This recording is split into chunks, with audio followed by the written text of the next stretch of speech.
बातम्यांकडे काही वळूया। पीओपीच्या मूर्ती संदर्भात अद्यापही कोणता निर्णय झालेला नाही। काकोडकर समितीचा अहवाल केंद्रीय प्रदूषण नियंत्रण मंडळाकडे सुपूर्द करण्यात आलेला आहे। पीओपीच्या मूर्तीसह समुद्रामध्ये विसर्जन करण्याबद्दल समिती सकारात्मक आहे। 1 जून पर्यंत केंद्रीय प्रदूषण नियंत्रण मंडळाला उत्तर देण्याचे निर्देश दिले गेलेले आहेत। पुढची सुनावणी 9 जूनला होणार आहे। पीओपी मूर्तींना पूर्णतः बंदी घालण्याच्या निर्णयाविरोधात पीओपी मूर्तिकारांनी याचिका केलेली होती। बंदीमुळे पीओपी मूर्तिकारांचा रोजगार संपणार आहे, बंद होणार आहे। त्यामुळे श्री गणेश मूर्तिकार कामगार संघटनेची मुंबई उच्च न्यायालयामध्ये ही याचिका होती। त्याच्याविषयीची बातमी आपण बघतो आहोत। आमच्या प्रतिनिधी स्नेहा यांना आपण अधिक विचारूया। स्नेहा, काय अधिक माहिती?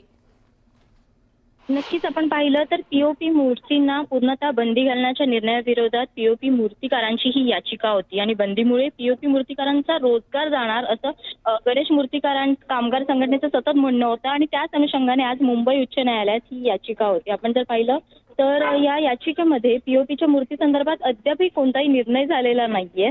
जो अहवाल आहे केंद्रीय प्रदूषण नियंत्रण मंडळाकडे सुपूर्द करण्यात आलेला आहे। काकोडकर समितीचा अहवाल आहे आणि तो केंद्रीय प्रदूषण मंडळाकडे जो आहे तो सुपूर्द करण्यात आलाय। 1 जून पर्यंत केंद्रीय प्रदूषण मंडळाला उत्तर देण्याचे निर्देश जे आहेत ते कोर्टाने दिलेले आहेत। पुढील सुनावणी जर आपण पाहिली, सुनावणी या संदर्भात 9 जूनला होणार आहे आणि उच्च न्यायालयाने फटकारल्यानंतर यंदाच्या माघी गणेशोत्सवापासून पीओपी बंदीचा निर्णय लागू करण्यात आलेला आहे। आपण पाहतोय गेल्या अनेक दिवसांपासून पीओपी मूर्तीच्या संदर्भात जी आहे ती याचिका आहे आणि त्याच संदर्भात मूर्तिकारांचं म्हणणं आहे की पीओपीच्या मूर्तीवरती यांना तो रिपोर्ट आज फॉरवर्ड केलेला आहे। त्याच्यामध्ये त्यांचं असं म्हणणं आहे की पीओपीच्या ज्या मूर्त्या आहेत त्या महासागरामध्ये काही अटी शर्तीला अधीन राहून त्यांचं विसर्जन करता येईल।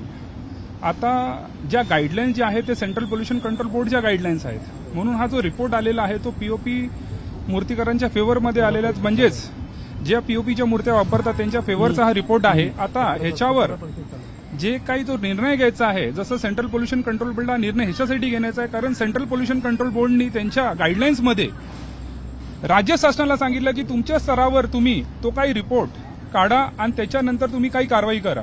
आज पहिल्यांदा असं झालेलं की राज्य शासनाने जो काही रिपोर्ट काढलेला काकोडकर समितीच्या अंतर्गत तो रिपोर्ट आज मांडला आहे आणि तो पीओपीच्या फेवरमध्ये आहे। मला असं वाटतं की ह्याच्यावर